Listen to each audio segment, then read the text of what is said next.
6절로 9절까지의 말씀을 가지고 하나님이 주시는 평안이라는 제목으로 은혜의 말씀을 나누고자 합니다. 한번 따라서 해볼까요? 하나님이 주시는 평안. 하나님이 주시는 평안. 이 세상에서 만들어지는 평안을 내게 주신다고 하는 것이 아니라 하나님 안에 있는 하나님의 평안을 우리에게 주신다고 하는 것입니다. 지난 한 주간 여러분은 어떻게 보내셨습니까? 하나님의 주시는 평안을 누리고 사셨습니까? 하나님의 사랑이 내 안에 거하고 그 사랑에 감격하고 감사하고 은혜 가운데 거하다 보면 어느덧 나도 내 안에 하나님의 평안이 깃들고 있다라고 하는 것을 스스로 알게 됩니다. 하나님의 자녀가 우리의 생활 속에서 근심, 걱정, 염려, 불안, 초조, 두려움 이런 것들을 가지고 살기를 원하시는 하나님이 아니라고 하는 것입니다.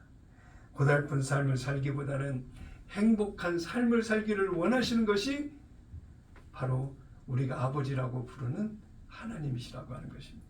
에레미야 29장 11절에 보니까 여호와의 말씀이니라 너희를 향한 나의 생각을 내가 하나니 평안이요 재앙이 아니니라 너희에게 미래와 소망을 주는 것이니라 그랬어요.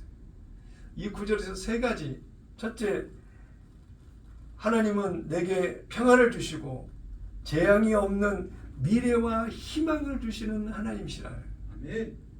그러므로 오늘 인생의 시작이 하나님에게서부터 왔고 오늘도 하나님으로 인하여 내일의 미래를 향해서 가는 나라고 하는 존재를 안다라고 한다면 재앙이 없는 평안이요 미래와 소망이 우리에게 하나님께서 주시는 은혜의 선물이 내 안에 흘러가고 있다는 것을 믿어야 된다고 하는 것입니다. 하나님은 우리에게 미래와 희망을 주신다라고 하는 것은 미래, 소망하는 내일을 향하여 오늘을 살아가야 될 삶의 이유와 목적이 있다라고 하는 거예요. 그러므로 오늘의 내 가치는 하나님이 내게 주실 미래와 소망에 대한 그 가치 있는 삶이 오늘을 살아가는 목적과 이유가 될 수 있다라고 하는 것입니다. 성령 하나님이 성전된 내 안에서 새 언약의 성취를 이루시는 모든 과정 속에 우리에게 미래와 소망을 주셔서 미래와 소망에 반응하는 믿음을 가지고 오늘을 살아갈 수 있도록 성령께서 우리를 인도하신다라고 하는 것입니다. 시편 29편 11절에 보니까 여호와께서 자기 백성에게 힘을 주시며 여호와께서 자기 백성에게 평강의 복을 주시리로다 그랬어요. 이미 희망합니다, 소망합니다가 아니라 평강을 바탕으로 한 하나님께서 주의 백성들에게 힘을 주신다라고 하는 거예요.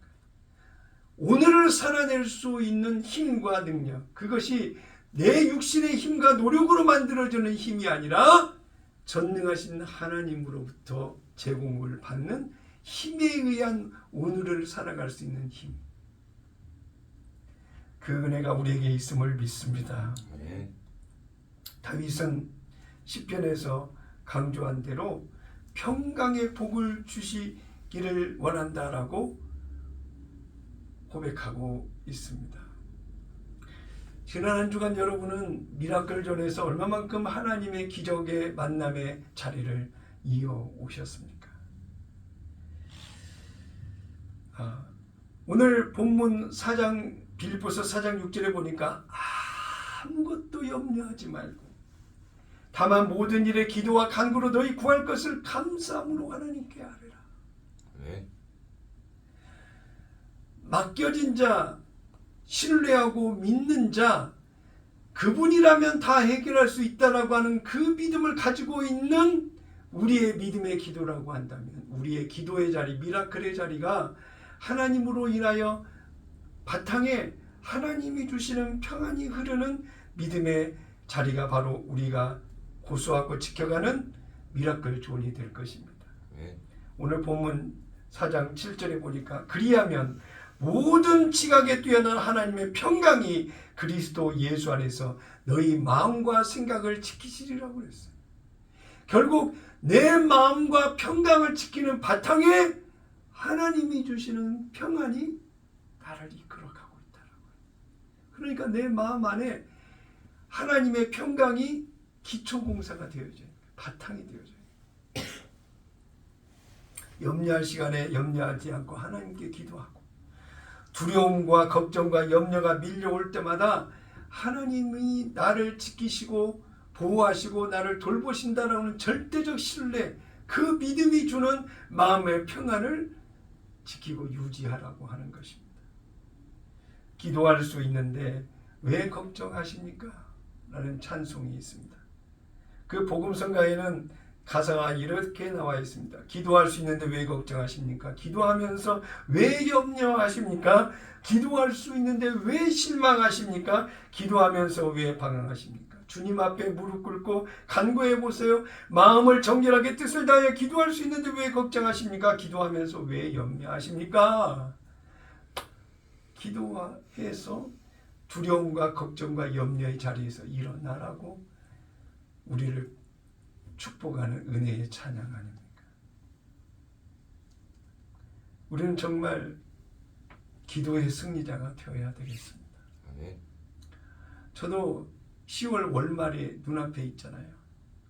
월말만 되면 월말 정산하고 해결해야 할 일들 때문에 정말 고민하고 신경을 많이 쓰고 어떻게 될까라고 걱정, 염려가 항상 나를 이끌어가는 그런 순간들이 많았습니다.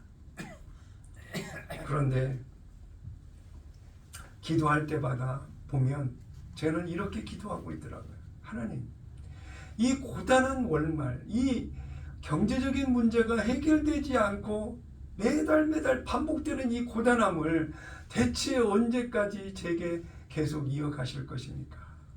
하나님께 항변하고 어떻게 보면 따지듯이 너무 힘들고 지쳤어요. 제발 언제까지 사람들의 어떠한 상황 속에서 이 염려를 내려놓을 수 있습니까? 저의 믿음 없음을 스스로 하나님 앞에 고백하는 것이었습니다.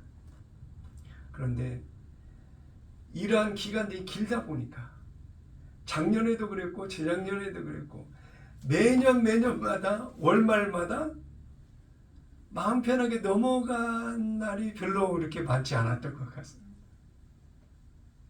그러다 보니 이제 내공이 생겼다고 할까요? 월말이 되게 되면 하나님이 어떻게 하시겠지?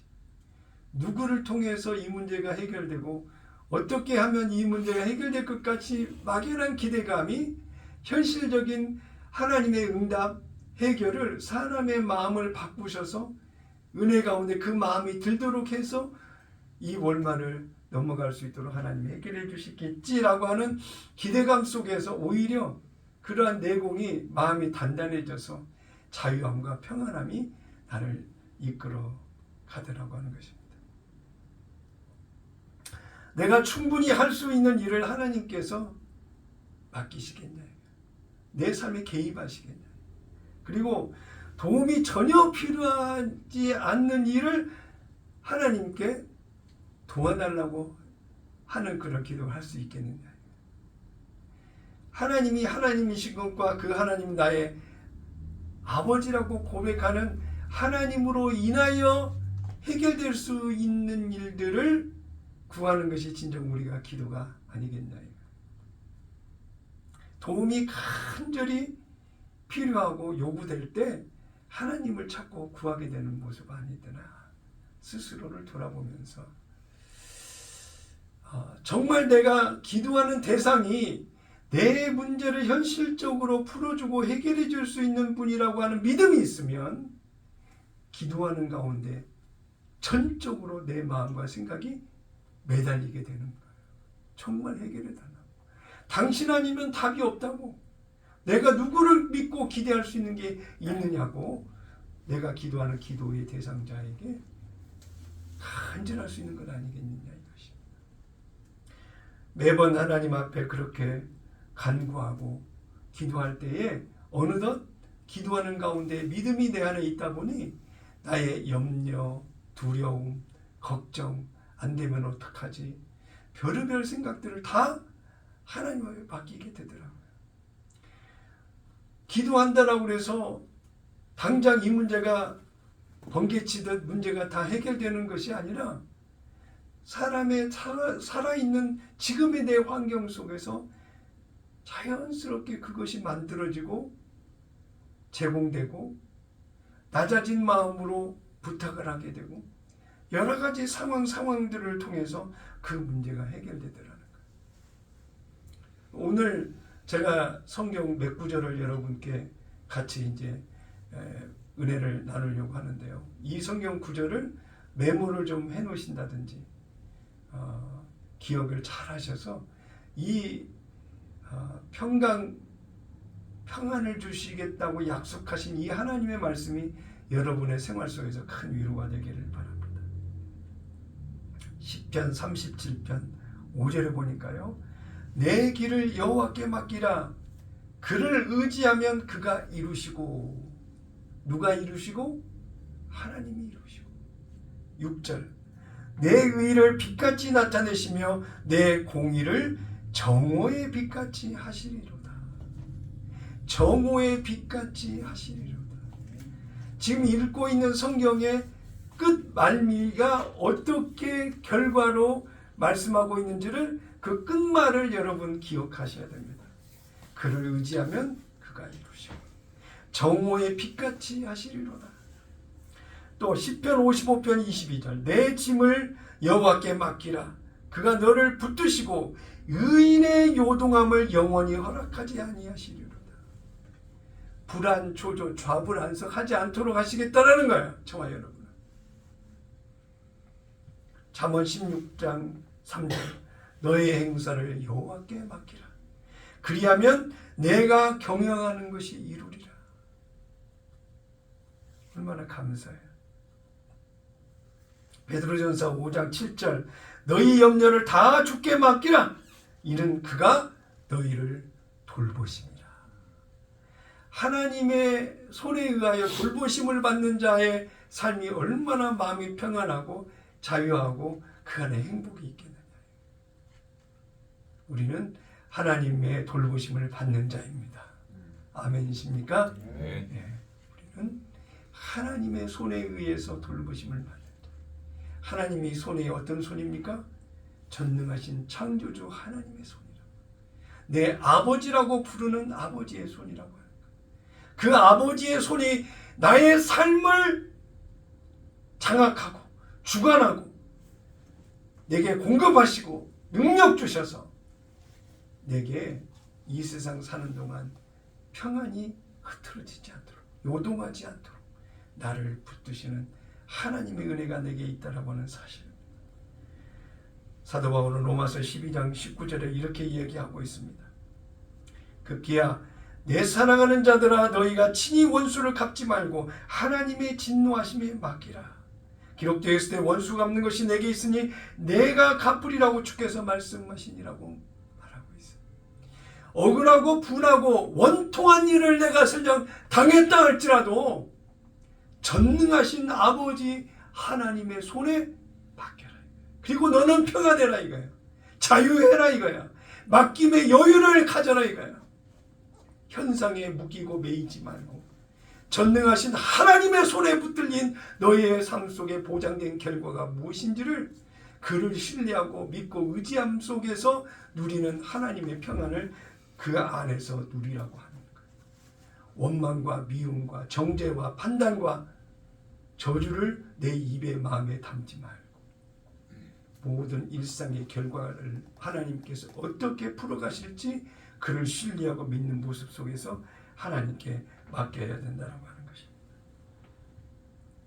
그래서 우리가 나아가는 길을 하나님께 맡겨야 하고 무거운 짐이 있다면 그 짐도 하나님께 맡겨야 하고 나의 어떤 문제 행사가 있다고 한다면 그 행사를 하나님께 맡겨야 된다는 거예요. 우리의 염려, 불안, 초조 이러한 감성적인 마음 안에서 벌어지고 있는 수만 가지 생각이나 일들을 내 스스로 내 의지로 내 힘으로는 내 의로는 내 자랑으로는 능력으로는 경험으로는 다 이룰 수 있는 것 같이 보일지라도 그럴 수 없으니 하나님께 모든 걸 맡겨서 그분이 어떻게 나의 원수까지도 교통정리하시고 만들어 가실지를 하나님을 신뢰하고 맡기게 된다는 거예요.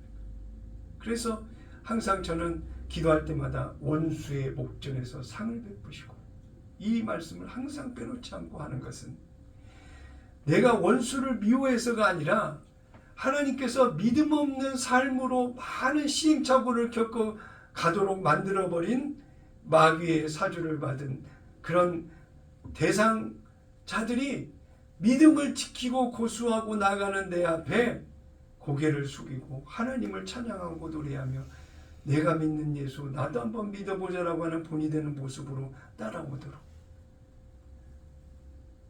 그렇게 만들어 주시옵소서라고 하나님 앞에 기도하며 나가고 있다라고 하는 것입니다.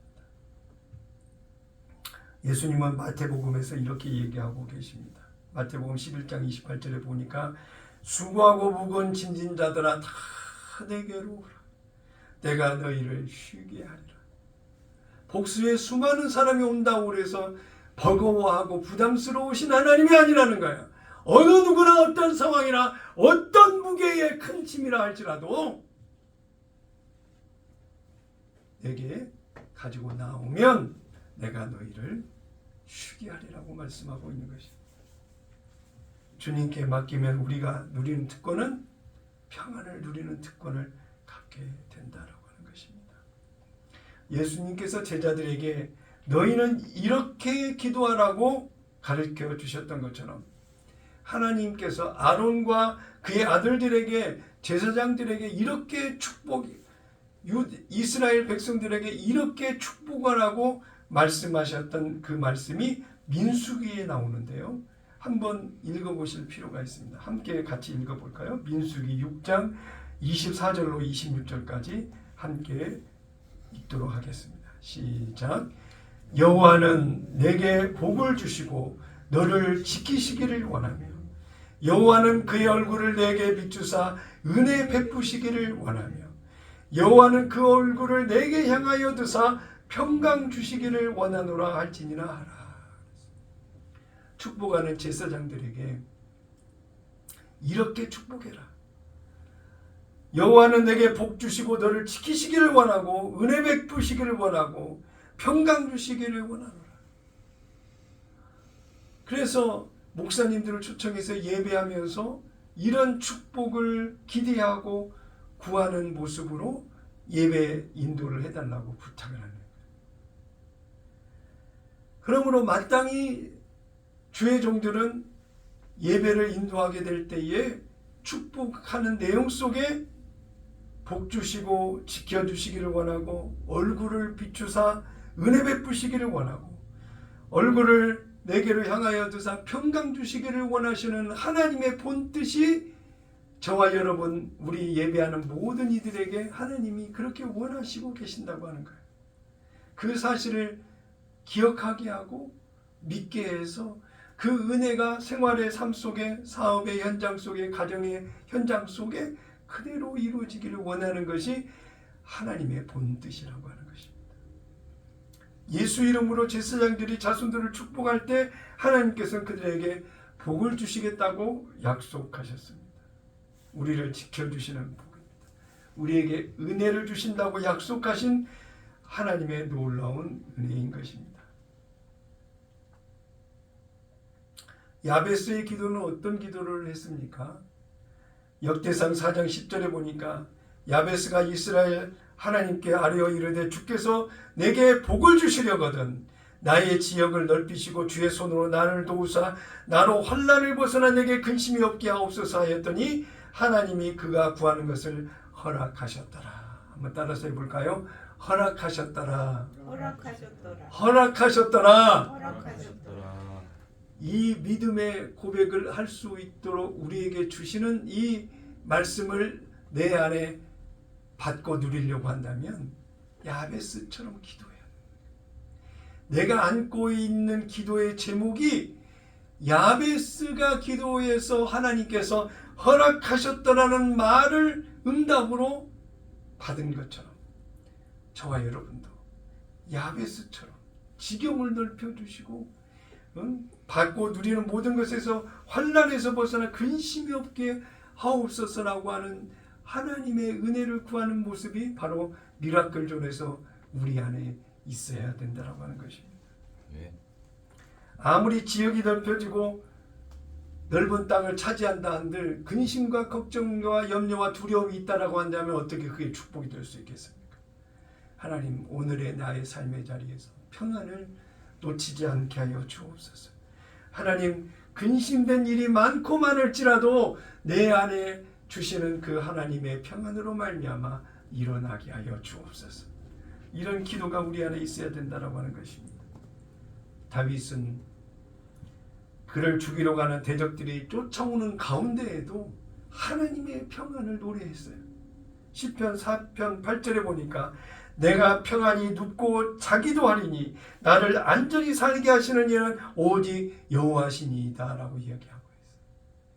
왕궁에 있을 때 했던 고백이 아니에요. 다윗은 사울왕과 그의 부하들의 쫓기는 가운데에서 고백했던 이 시편 4편 8절의 말씀인 거예요. 그럼 오늘 우리는 어떤 상황 속에서도 하나님이 내게 주시는 그 평안을 노래하고 기대하고 소망하는 모습으로 하나님께 나아가야 되지 않겠습니까? 비록 다윗이 사울왕과 그 부하들의 쫓겨나가는 환난 속에서 고백하는 평안이 아닐지라도 오늘의 삶의 자리에서 내가 짊어지고 있는 것, 내가 겪고 있는 감당의 버거운 현실의 환경 속에 느끼는 불편하고 어렵고 힘든 것이 있다 손치더라도 전능하신 하나님께 모든 것을 맡기고 의지할 때 다윗이 많은 군사들에게 쫓겨서 목숨이 위태로울 때 들판에서 잠을 잘 때 배고프고 힘들고 어려울 때 하나님의 평안을 노래했던 것처럼 우리도 현실의 환경의 문제는 해결이 되고 당장 근본적인 변화가 없다 할지라도 내 안에 평안을 노래할 수 있어야 된다고 하는 것입니다. 저도 설교를 준비하면서 매달 반복되는 고단함이 월말에 이어지는 것이 이어지면서 이번 달 말에도 지난달 말에도 지지난달 말에도 월말에 다가오는 걱정과 염려, 근심, 평안하지 못했던 그런 내 마음의 자리가 얼마만큼 하나님을 신뢰하고 하나님을 아는 수준의 성장이 있었는지를 돌아보게 되더라고요.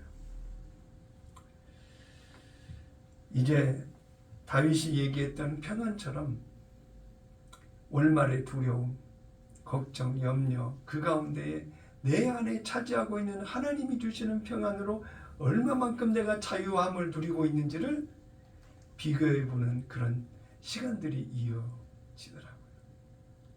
그런데 더 중요한 건 이러한 문제 해결의 상황 속에서 기도하게 되고 하나님이 해결해 주시는 여러 가지 관계 속에서의 해결되는 일들을 지켜보면서 어느덧 내가 하나님이 나와 동행하시고 나와 동행하신 하나님이 현실의 모든 것을 주관하시고 나와 동행하시면서 나를 이끌어 가시구나 하는 것을 내가 아는 수준이 높아지더라는 거예요.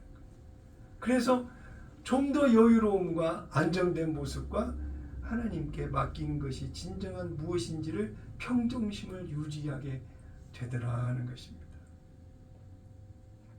어리석은 부자가 누가복음 12장 19절에 이렇게 이야기하고 있습니다. 또 내가 내 영혼에게 이르되 영혼아 여러 해 쓸 물건을 많이 쌓아두었으니 평안히 쉬고 먹고 마시고 즐거워하지 아니라 하되 라고 이야기를 하면서 어리석은 부자가 이제 평안을 이야기하고 있는데 실상 많은 재물과 그에게 좋은 것들을 다 주었다 할지라도 그 어리석은 부자 안에는 진정한 생명과 평안을 누리지 못하는 모습이 그 안에 비쳐 있다라고 하는 것입니다. 저도 다양한 사람 참 많이 만나봤습니다. 압구정 강남에 돈 많고 능력 있고 실력 있다라고 하는 사람, 대표적 기업가, 별의별 사람들을 다 겪어보고 만나보고 알게 되는데 그들의 삶의 자리에 감추고 싶고 가리고 싶은 일들이 있더라는 거예요. 가정의 우환, 예를 들어 정박아가 있다가 이 재정의 소통에 여유로움은 있는 것 같으나 무언가 수심과 근심을 주는 가정의 내적인 일들이 그 안에 자리 잡고 있어서 항상 여유로운 것 같으나 근심과 걱정이 있는 사람들이 그 안에도 있더라는 것입니다. 그러나 아무리 부족하고 제한적인 그런 삶을 사는 것 같이 고단함을 이어가고 있는 예수 믿는 그들 안에 오히려 걱정, 염려, 두려움이 있어 초조불안해야 되는데 그 안에 하나님이 주시는 평안과 자유함을, 감사를, 은혜를 누리고 사는 믿음 안에 있는 사람들이 또 얼마나 많이 있습니까? 우리가 예수님을 만나면 평안해집니다. 예수님이 내 안에 계시면 하나님의 것을 누리게 되어 있습니다. 하나님을 아버지라고 부르는 부자 간의 관계 속에서의 그 특권과 누릴 수 있는 그 크신 은혜가 얼마나 크고 큰지 요한복음 14장 27절에 보니까 이렇게 말씀하고 있습니다. 평안을 너희에게 끼치노니 곧 나의 평안을 너희에게 주노라. 내가 너희에게 주는 것은 세상이 주는 것과 같지 아니하니라 너희는 마음에 근심하지도 말고 두려워하지도 말라라고 얘기하고 있습니다. 예수님께서 우리에게 주님의 평안을 주시겠다라고 하는 거예요. 사람이 주는 평안이 아니에요. 육신의 생각과 마음으로 얻을 수 있는 평안이 아니라고 하는 거예요.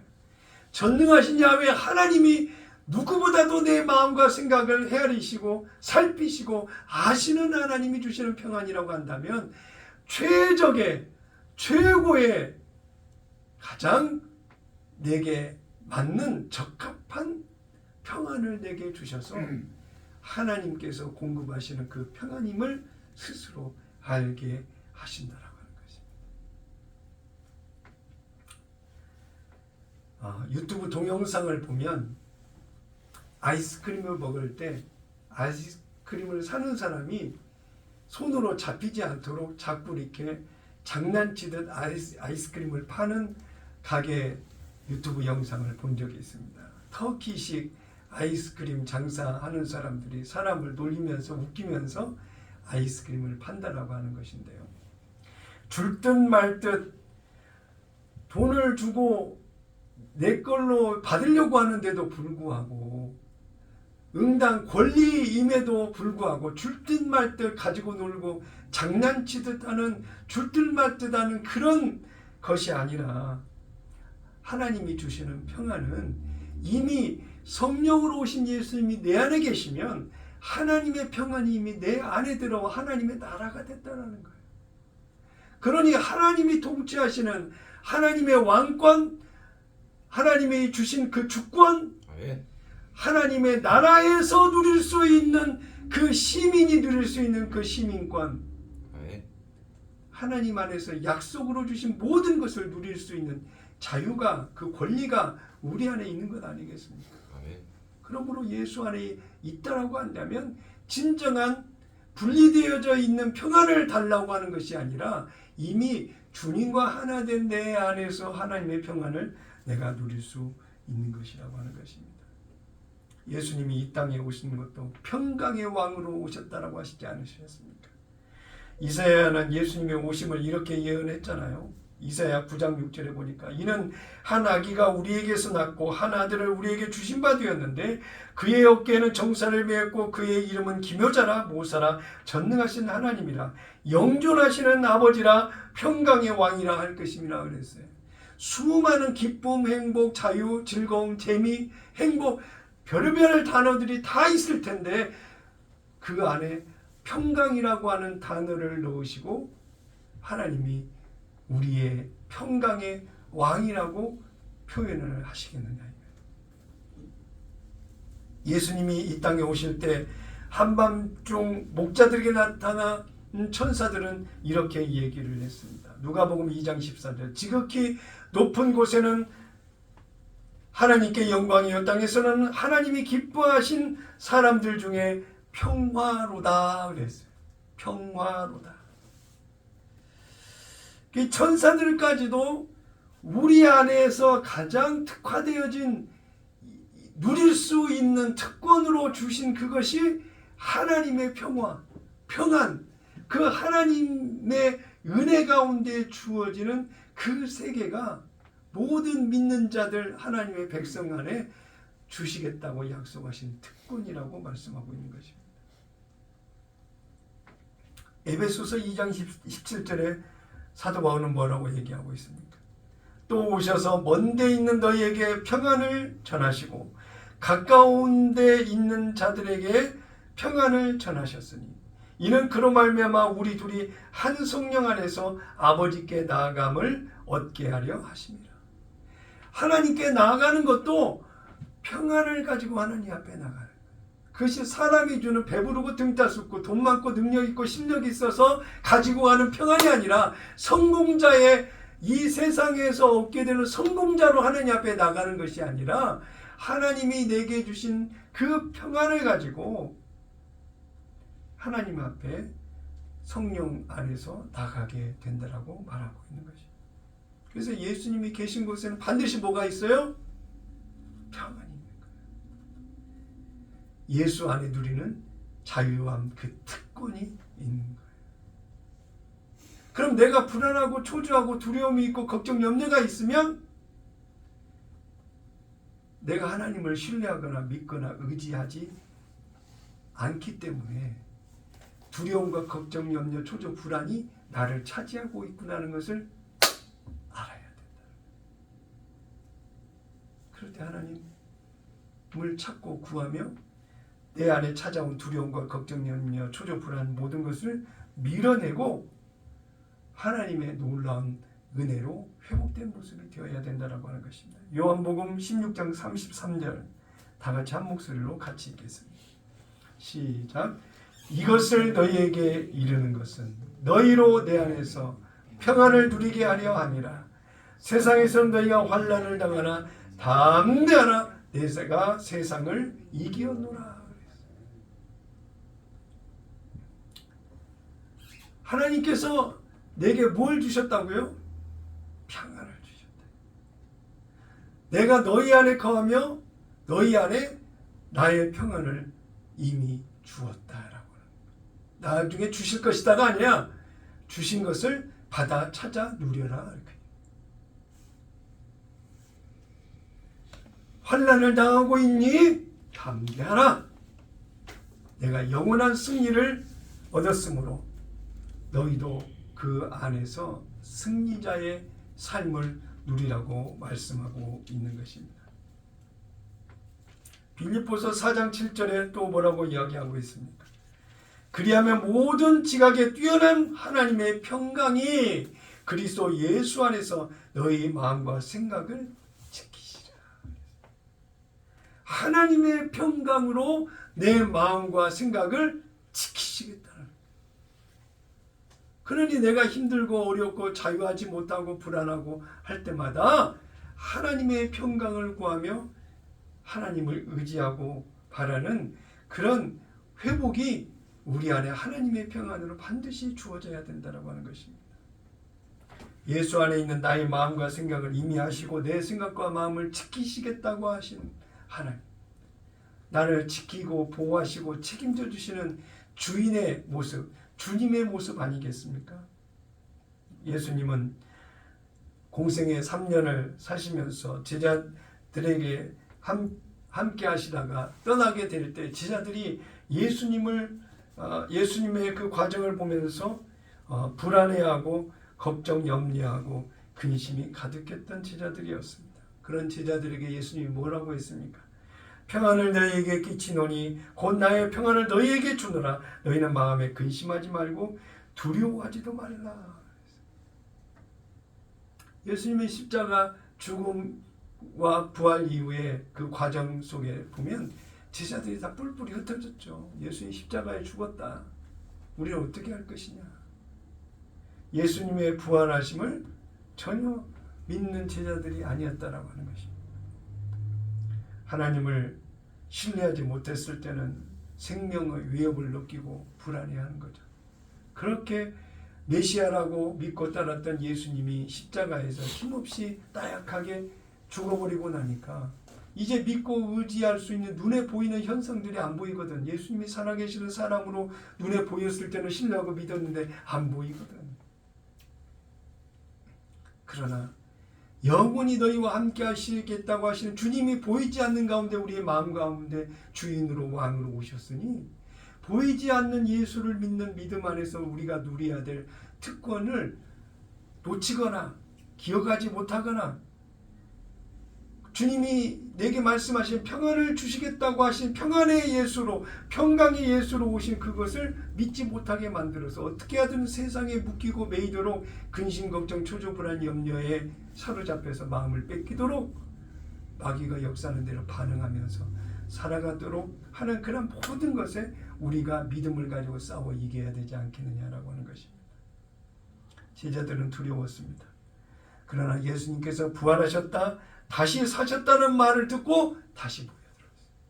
자, 우리는 두려워하고 불안, 초조, 걱정, 염려로 살아갈 수 있겠지만 예수님이 평강으로 오셨다는 그 사실이 다시 믿어지는 오늘 이 시간 여러분 진정한 회복의 자리, 평강의 자리, 평안이 흘러넘치는 복된 은혜의 자리로 돌아오셨어요. 자유함과 기쁨과 평안으로 하나님을 찬양하고 노래하는 여러분 되시기를 예수님의 이름으로 축원합니다. 아멘. 예수님은 그랬던 제자들에게 이렇게 얘기하셨습니다. 요한복음 20장 21절에 예수께서 또 이르시되 너희에게 평강이 있을지어다 아버지께서 나를 보내신 것 같이 나도 너희를 보내노라. 보내는 제자들에게 주신 것이 평안을 주셨다. 평강을 주셨다. 믿고 신뢰하고 의지하는 자가 대상이 완벽하고 완전하시고 전능하다고 한다면 아멘. 누려야 될 평강을 못 누릴 이유가 어디가 있겠습니까? 예수님께서 제자들과 배를 타고 갈릴리 바다를 건너가고 있을 때에 큰 풍랑이 일어서 배가 뒤집어질 것 같았죠. 선생님이여 우리가 죽게 된 것을 돌보지 아니하시나이까? 마가복음 4장 38절에 제자들이 다급하게 예수님을 깨우면서 했던 말을 여러분 기억하십니까? 어떻게 보면 기도하다 보면 하나님께 이렇게 꼭 제자들이 예수님을 깨울 때 하는 말처럼 하나님 나 이렇게 힘들고 어려운 걸 보시지 않습니까? 아시지 않습니까? 그냥 보고만 계실 것입니까? 어떻게 이렇게 똑같이 반복하면서 기도하고 있는지 믿음 없는 제 모습을 볼 때가 참 많았습니다. 주무시던 예수님이 깨어나셔서 바다와 그 바람을 꾸짖으시면서 했던 말 잠잠하라 고요하라. 오늘 우리가 안고 있는 문제와 숙제들을 돌아보면서 예수님이 이런 말 하시지 않겠습니까? 잠잠하라 그 말씀 한마디면 모든 문제들이 주 안에서 해결될 것 아니겠냐.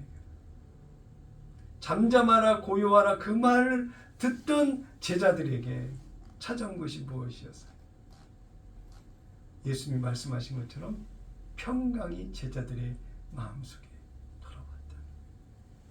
환경은 환경일 뿐이고 문제는 문제일 뿐이고 놓쳐서는 안 될 것은 하나님을 향한 신뢰와 그 믿음 안에서 누리는 특권만큼은 놓치지 말아야 되지 않겠느냐라고 하는 것입니다. 로마서 8장 5절 이후에 보게 되면 성령으로 새 언약 안에서 변화되어 살아가는 자에게 나타나는 반응에 대해서 로마서 8장 5절 이후에 이렇게 이야기하고 있습니다.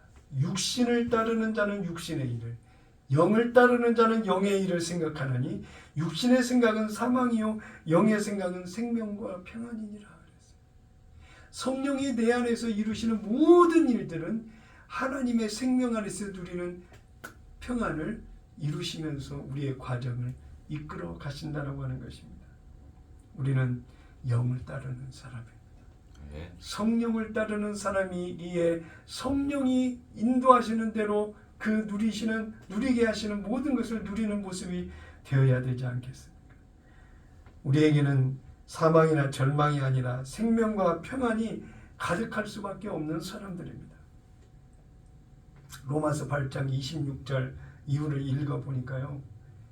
이와 같이 성령도 우리의 연약함을 도우시나니 우리는 마땅히 기도할 바를 알지 못하나 오직 성령이 말할 수 없는 탄식으로 우리를 위하여 친히 간구하시느니라. 마음을 살피시는 이가 성령의 생각을 아시나니 이는 성령이 하나님의 뜻대로 성도를 위하여 간구하심이니라. 그래서 하나님의 평안을 누리고 그 안에 살려고 한다면 기도가 끊어서는 안 된다. 왜냐하면 기도하는 가운데 성령이 내게 주시는 하나님의 마음과 생각을 알게 하시기 때문에. 기도하지도 않으면서 하나님의 뜻을 구하고 찾는다고 한다면 여전히 내 지식이나 경험이나 내가 옳다고 바르다고 생각하는 것에 하나님의 뜻을 접목을 시키려고 한다라고 하는 거예요. 그러나 기도하는 사람은 현실에 내가 인지하고 있는, 기억하고 있는 기억이나 지식이나 경험이나 옳다고 바르다고 생각하는 내 기준의 가치관의 판단이 아니라 내 안에서 말씀하시는 성령의 가르쳐 주시는 그 가르치심대로 하나님의 은혜를 누리게 되다 보면 그 안에 바탕의 깊은 곳에 하나님의 위로와 평안이 흐르는 기도의 응답을 알게 하시고 누리게 해 주신다라고 하는 것입니다. 로마서 8장 32절에 자기 아들을 아끼지 아니하시고 우리 모든 사람을 위하여 내주신 이가 어찌 그 아들과 함께 모든 것을 우리에게 주시지 아니하겠느냐. 사도 바울의 그 반문이 드라마틱하죠. 아들 예수를 주시기까지 하신 그 하나님이 너희에게 그보다 더한 것을 뭘 못 주겠냐 이거야. 아멘. 너희가 가지고 있는 그 문제가 예수보다 더 크냐? 크지 않잖아. 아멘. 삶의 무게가 우리 무겁고 힘들고 어려워도 내가 안고 있는 힘들고 무겁고 어려운 그것이 예수님을 주신 것보다 더 크지 않기에 하나님이 무엇을 주시지 못하겠느냐. 그러면 그 가치보다도 내가 받아 누려야 될 그 가치보다도 더 우선된 게 무엇인지를 아는 수준 있는 모습의 전환이 그 안에 있어요. 오늘의 내가 안고 있는 이 문제보다도 그 안에 더 크신 하나님의 사랑과 그 크신 은혜, 하나님의 뜻을 구하고 찾는 너희는 먼저 그의 나라와 그의 의를 구하라고 하신 그 말씀의 의미가 어떻게 내게 다가오는지를 아는 인식의 전환, 믿음의 초점 방향성을 바로 세우는 실제적 삶의 자리에서의 변화가 우리를 이끌어가는 모습이 되어야 되지 않겠느냐라고. 시편 119편 116절에 보니까 주의 말씀대로 나를 붙들어 살게 하시고 내 소망이 부끄럽지 않게 하소서.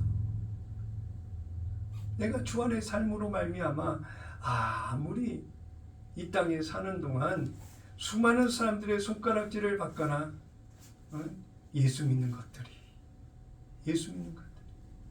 이런 말 듣지 않게 해달라고 마음의 소원을 하나님 앞에 구하는 것 아닙니까?